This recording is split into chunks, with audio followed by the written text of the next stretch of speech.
Assalamualaikum dan selamat sejahtera. Bertemu kita dalam rancangan Wawancara 24. Saya penyampai anda, Alia Cip. Saudara, penularan wabak corona telah melanda di benua Asia pada tahun 2019 dan telah melanda ke seluruh dunia, tidak terkecuali negara Malaysia sejak awal tahun ini. Saban hari kita dikejutkan dengan kes positif dan kes kematian yang meningkat dan rakyat menjadi semakin panik.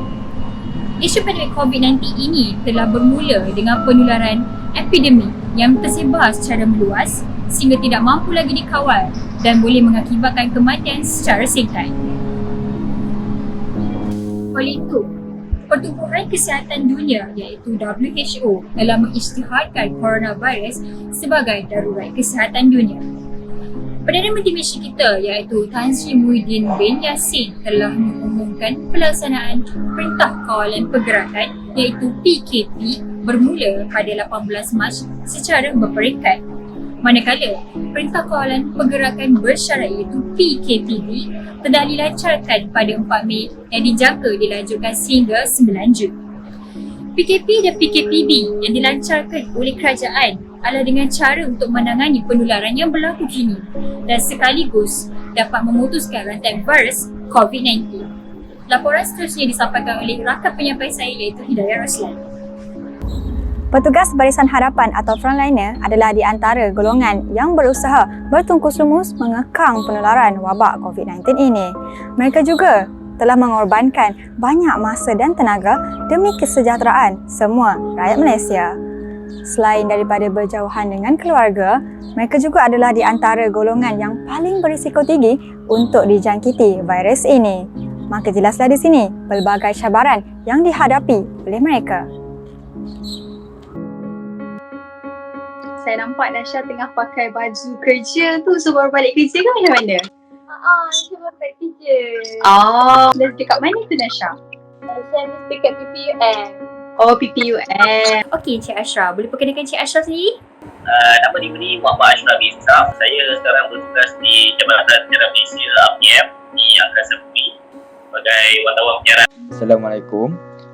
Saya Azman sebagai rider Foodpanda. Saya dah bekerja sebagai rider Foodpanda ni sejak PKP fasa pertama lagi. Ada tak macam cabaran yang Nasha rasa sukar lah? Cabaran yang terbesar yang Nasha rasa berhadapan dengan rasa takut sebab kami nak attend patient yang memang kita tahu memang ada COVID tu sebab dia tak dekat kita, memang ada staff nurse yang memang positif COVID juga. Pertama yang kita dapat lihat, kita sebagai pembicara ni macam mana kita nak tangani persepsi orang ramai ataupun persepsi masyarakat terhadap dan virus COVID-19 ni. Kita sebagai pembicara ni nak memastikan orang ramai tak panik. Jadi selepas PKP dikuatkuasakan ni adalah penularan berita palsu. Jadi satu cabaran lah untuk kami menyampaikan berita-berita yang sahih. Jadi bagi kami satu halangan untuk mendapatkan bahan-bahan liputan yang baru lah. Itu nak memenuhi tuntutan kerja tu agak tukar sikit lah. Untuk kami sendiri sebagai penguat media lebih terdedah lah kepada bahaya. Jadi sebab kita pergi ke lokasi. Jadi antara cabaran yang sering saya hadapi ialah ketika mana cuaca yang tidak mengizinkan lah. Kadang-kadang hujan ni pun boleh mendatangkan bahaya kepada saya juga. Dan kami sebagai rider delivery ni risiko yang paling besar ialah risiko kemalangan. Saat orang semua duduk kat rumah, kita terpaksa keluar mendedahkan diri kita dan sampai ada yang rakan-rakan pengamal media lain terpaksa dikuarantinkan lah sebab terdedah. Pendapat saya tentang rakyat Malaysia dan tempoh PKP ni, yang pertama kita kena faham Perintah Kawalan Pergerakan ataupun PKP ni tak pernah berlaku dekat Malaysia sebelum ni. Pesan positif tu kita boleh lihat lah rakyat sebenarnya apa dengan pesan kerajaan melaksanakan PKP. Yang negatifnya terdapat sedikit kecil yang masih bergil lah. Kesiapan rakyat Nasha macam masa malam raya tu Nasha kerja malam. Jadi kesiapan raya apa-apa cuma pagi tu, pagi raya tu ada akak-akak semua dia bawa makanan lah, rendang. Persiapan raya, saya kira untuk tahun ni saya tak ada beli baju raya baru lah. Dan sebab saya tahun ni kena bertugas time hari raya, kena bertugas. Ada jugalah beli kuih raya untuk makan sendiri je lah. Tak boleh nak terima setamu kan. Dan so kita nak support bisnes kawan-kawan. Kita beli, kita makan sendiri je lah kat rumah. Tahun ni tak ada raya meriah sangat pun, sebab tahun ni saya simple-simple je. Sebab saya raya pun bekerja macam biasa. Kerja daripada pagi sampai malam. Itulah tugas-tugas dia. Ketika anda mengeluh kerana terkurung di rumah dan tidak dapat menjalankan aktiviti harian seperti biasa, ingatlah bahawa para petugas Barisan Harapan berharap agar dapat pulang ke rumah dan meluangkan masa bersama keluarga tersayang. Perintah Kawalan Pergerakan serta pandemik yang melanda negara kita telah memberi impak yang sangat besar kepada semua rakyat. Golongan peniaga kecil turut tidak dapat lari daripada terkena tempias ini. Sumber pendapatan mereka turut terjejas berikutan kebanyakan premis perniagaan terpaksa ditutup sementara sepanjang PKP dilaksanakan. Nama Umi Nur Hidayah binti Zainal. Umi berniaga kedai makan. Nama saya Muhammad Syafiq bin Rahimi. Saya berniaga secara kecil-kecilan. Saya berniaga di Pasar Malam. Perasaan Umi mula-mula tu terkejut sangatlah sebabnya 16 tu Umi berniaga. Lepas tu 17 tu kerajaan umum yang kata kita tak boleh berniaga kan. Tak bersedia nak tutup kedai tu kan. Dengan barang-barang kita banyak lagi. Masa tu terkejut sangat. Perasaan saya sedih sebab Pasar Malam dan semua perniagaan perlu ditutup dengan perniagaan kami yang agak merundung. Saya rasa ini adalah satu cabaran untuk usahawan-usahawan untuk lebih berfikiran kreatif. Cabaran Umi masa yang mana pencabaran pertama kali COD tu lah, memang Umi letih sangat rasa sebab tak pernah kita nak bagi hantar rumah sebuah kan. Lepas tu dengan pelanggan pula tak nak bagi tak nak bagi je sama dengan duit jas COD tu, tak nak bagi. Macam tu lah rasa sedih lah. Tapi cabaran terbesar saya adalah saya kekurangan supplier, dan ada supplier pun telah meningkatkan harganya. Kalau sebelum ini mungkin tauge satu beg dalam RM8, so sekarang dah harga dia dah naik dalam RM12. Lepas tu waktu bulan puasa kan, Masa bulan puasa tu selalu kita berniaga kat bazar, lauk banyak-banyak, masak banyak-banyak kan. Jadi tahun ni kita kena pilih menu yang sesuai untuk COD lah. Mana orang nak pilih menu senang, dan Umi nak masak senang, Umi nak hantar pun senang. Jadi start pada pukul 8 tu dah masak, terus COD sampai pukul 5 macam tu. Dengan kedatangan Ramadan dan Syawal ni, bagi saya ini adalah satu peluang lah. Kebanyakan orang akan mencari makanan untuk berbuka. Saya boleh berniaga, menawarkan pelbagai juadah. Bagi Umi lah PKP ni baik dia ada, buruk dia pun ada kan.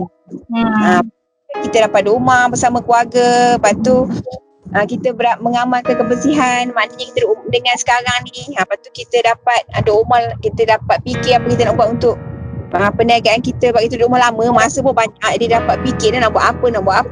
Macam tu lah. Untuk negatif ni, saya tahu banyak sangat orang Malaysia kita kehilangan kerja, banyak yang diberhentikan.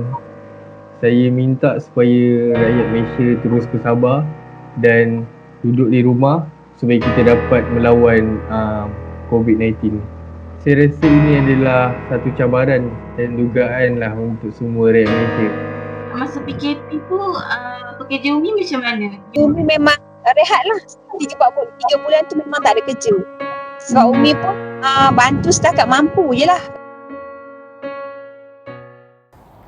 Ini merupakan cabaran yang sangat besar buat para peniaga kerana itulah satu-satunya sumber pendapatan mereka. Namun, terdapat beberapa kawasan di mana kerajaan negeri turut membantu memberi insentif bagi meringankan beban para peniaga dan juga usahawan tempatan. Aktiviti rutin harian kita sememangnya telah terjejas. Segala kebebasan untuk keluar bekerja, beriadah maupun membeli belah tidak dapat dilakukan seperti sedia kala. Semua aktiviti perlulah dilakukan mengikut SOP yang telah ditetapkan oleh pihak kerajaan. Semua ini pastinya telah mengubah 360 darjah cara kehidupan masyarakat kita. Hai, Assalamualaikum. Nama saya Luqman Hakim bin Taufik Effendi. Cabaran yang dilalui oleh saudara Luqman. Antara cabaran saya sebagai seorang pelajar yang hadapi adalah pembelajaran secara ODL atau nama lainnya ialah online distance learning. Masalahnya yang pertama, ketidakberadaan gadget, ketidaksefahaman keluarga. Jadi ada setengah ibu bapa yang tidak bersefahaman, buat assignment je all the time, tak tolong sapu sampah, tolong cuci pinggan, atau tolong kemas rumah. And itu adalah salah satu ketidaksefahaman daripada keluarga lah. Itu adalah pada pendapat saya. Siapakah lagi yang terkesan akibat daripada COVID-19 ini?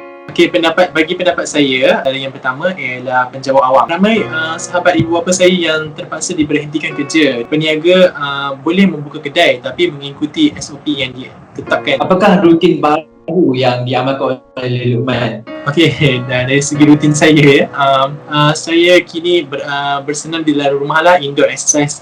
Saya membeli barangan dapur secara online. Norma baru ini pendapat saya lah lebih kepada pada segi negatif lah yang saya dapat lihat, yang terpaksa diberhentikan daripada kerja. Dan juga yang kedua adalah kami sebagai seorang pelajar mahasiswa yang terpaksa mengikuti ODL. Walau bagaimanapun, setiap sesuatu perkara yang kita lakukan itu mesti ada kebaikan dan keburukan. Yang saya experience kebaikan dalam saya punya new norm ni, antaranya ialah pensyarah mengajar dengan lebih teliti. Kami betul-betul faham sebab dah diajar dengan lebih teliti oleh pensyarah kami.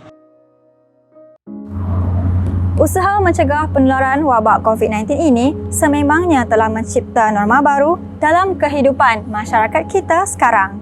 Namun, lama-kelamaan kita sudah terbiasa dengan norma baru itu. Oleh itu, kita sebagai rakyat Malaysia perlu sentiasa cakna dan jangan pentingkan diri sendiri supaya negara kita bebas daripada wabak COVID-19 ini. Kembali kepada Aliaci. Okey, harapan Asha adalah supaya kita jaga kita. Maksudnya kita sama-sama hadapi COVID ni dengan kita kena terima juga dengan hati yang terbuka. Lagi satu, kita kena sentiasa cuci tangan, amalkan penjarakan sosial dan yang paling penting adalah kita stay at home. Okey, saya pun setuju dengan Asha. Kita jaga kita. Hashtag stay at home. Kita kena bersusah-susah dahulu, bersenang-senang kemudian. Dan so dalam tempoh PKP ni kita kena susah lah. Kita tak boleh nak keluar, kita tak boleh nak balik kampung, kita tak boleh nak pergi mana-mana sangat kan. Supaya di hari ni, so jangkitan COVID-19 ni dapat kita putuskan. Biar kita berjaga-jaga sekarang supaya kita tak menyesal kemudian hari lah kan, supaya kita dapat putuskan jangkitan COVID-19. Saya nak cakap untuk banyak bersabarlah, sebab benda ni InsyaAllah sekejap je. Umi nak sampaikan gini je lah, kita kena banyak bersabar lah. Yang menetap kandai, yang tak boleh balik kampung, yang pelajar tak boleh balik jumpa ibu bapa tu. Sebabnya apa yang kerajaan buat ni untuk kebaikan kita bersama. Maknanya kerajaan betul-betul lumah buat semua tu untuk kebaikan kita. Jadi kita kena banyak bersabar lah kan. Dan saya berharap kita semua dapat mematuhi dan membendung penyakit COVID-19 ini. Pandemik yang berlaku ini telah menjejaskan ekonomi negara serta rakyat kita. Semua lapisan masyarakat turut merasakannya. Pandemik berlaku ini merupakan pertama kali yang berlaku di negara Malaysia sehingga menimbulkan resah dan gelisah dalam kalangan rakyat Malaysia. Namun, kita harus meletakkan 100% kepercayaan kita kepada pihak kerajaan dan pihak berkuasa seperti Majlis Keselamatan Negara MKN dan juga Kementerian Kesihatan Malaysia KKM yang bertugas lumus membendung kekalutan ini sekaligus dapat memutuskan rantaian virus COVID-19 agar rakyat Malaysia dapat hidup seperti sedia kala. Akhir kata daripada saya, perkara ini tidak harus dipandang enteng dan janganlah kita mengambil mudah, kerana sikap penting diri anda boleh membawa kesesaraan kepada orang lain. Juga jaga kebersihan diri, jaga penjarakan sosial serta patuhi segala arahan yang dikeluarkan oleh kerajaan agar rantaian virus COVID-19 dapat kita hapuskan. Hashtag kita jaga kita, hashtag duduk di rumah, hashtag kita pasti menang. Sekian sahaja daripada saya, Aliaci, untuk wawancara 24. Bila tiba hari raya, semua insan bergembira, tetapi bagiku hanya kesedihan yang menyeluruh